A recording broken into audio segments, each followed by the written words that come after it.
I stole credit cards for years. Here's how you can protect your credit card. Look, from the very beginning, I need to tell you the truth completely. Actually, I never stole credit cards. Most of you are probably thinking this, Mitch, if you didn't steal credit cards, how do you know? I'm Mitch, and I worked in a big bank's fraud prevention department for 3 years. And what I saw there fundamentally changed the way I think about money security. And the truth is, this tactic is so simple, so everyday.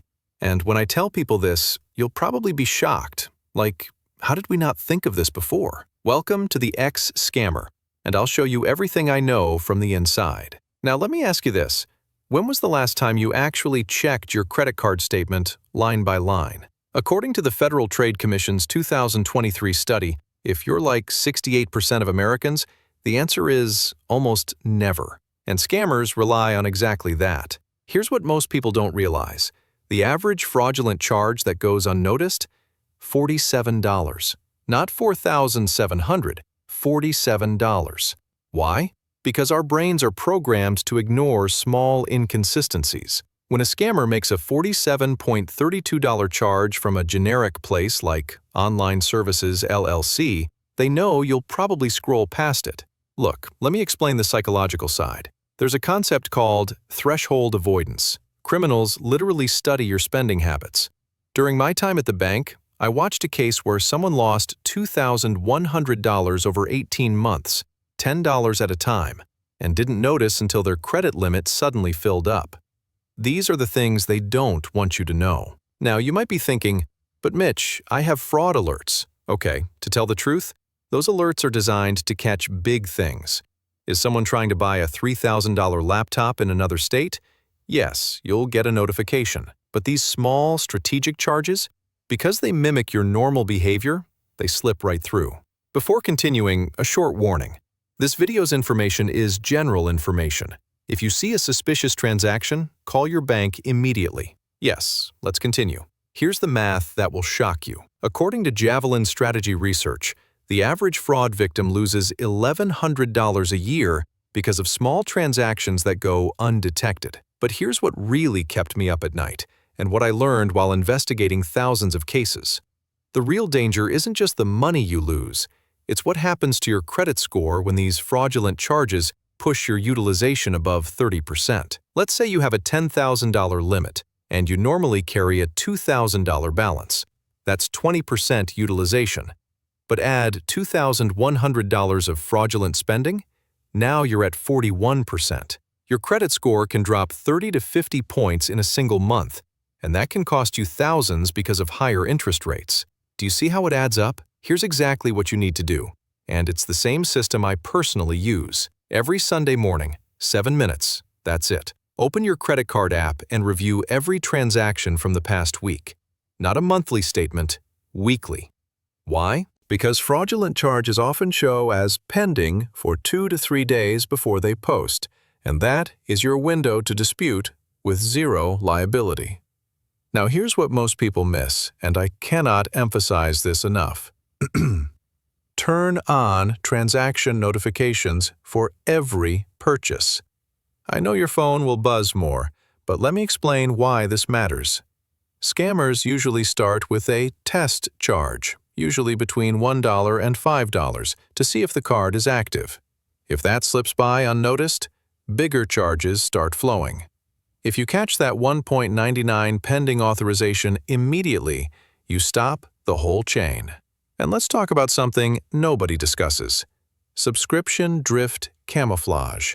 Scammers now create charges that look exactly like legitimate subscriptions.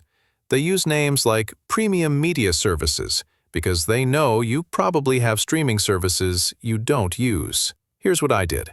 I made a spreadsheet of every legitimate recurring charge I have, with the exact amount and the date it hits. It takes 20 minutes to set up.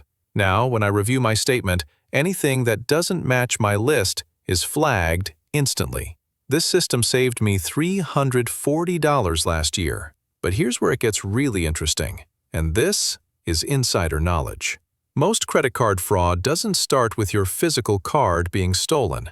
It starts with a data breach you don't even know about. That restaurant you ate at 6 months ago, their payment systems got hacked. Your data is circulating on the dark web, selling for anywhere between $5 and $150, depending on how complete the information is. So here's what most people don't realize. You can't prevent data breaches. What you can control is how fast you respond when your data is used. Here's the harsh truth. If you wait for your monthly statement to review charges, you're giving scammers a 30-day head start. The faster you catch it, the easier it is to resolve, and the less damage happens. Now you might be thinking, Mitch, this sounds like a lot of work. But here's the reframe. You're spending 7 minutes a week to protect potentially thousands of dollars and your entire financial reputation. You probably spend more time choosing what to watch on Netflix. The real game changer? Freeze your credit with all 3 bureaus: Equifax, Experian, and TransUnion. It's free, it takes 15 minutes total, and it prevents anyone from opening new accounts in your name. When you need to apply for credit, you can unfreeze it instantly online.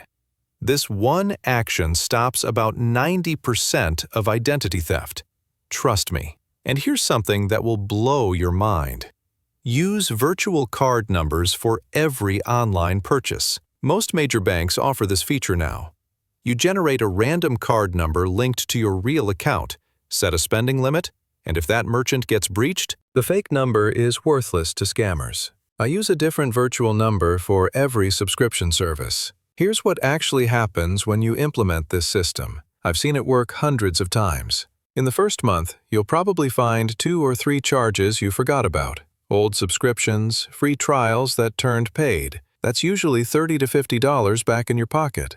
The second month, you start noticing your spending habits. The third month, it becomes automatic. You're not just protecting yourself from fraud, you're building a completely different relationship with your finances. The most important thing I learned from watching thousands of fraud cases at the bank, the ones who got hit most weren't the careless ones. They were the ones who thought it couldn't happen to them. But fraud doesn't discriminate. It's a volume game. Criminals cast a wide net and see what sticks. Your job is to make sure you're not an easy target. Here's my challenge to you.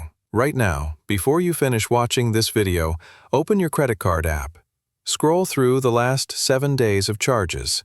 Really look at each one. I guarantee you'll find something that makes you pause. That pause? That's awareness. That's the beginning of real financial security. Because at the end of the day, protecting your money isn't about being paranoid.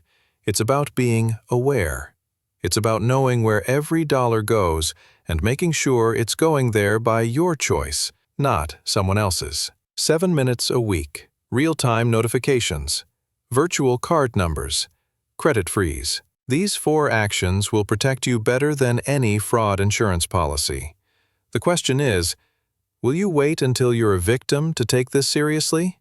Or will you take control now? I'm Mitch from The Ex-Scammer, and your financial future is on that little piece of plastic. Treat it like the powerful tool it is. If this video helped you, hit the subscribe button, because every week I share insider fraud prevention secrets. Start today. Don't get scammed, and don't forget to share your opinion in the comments. See you in the next video.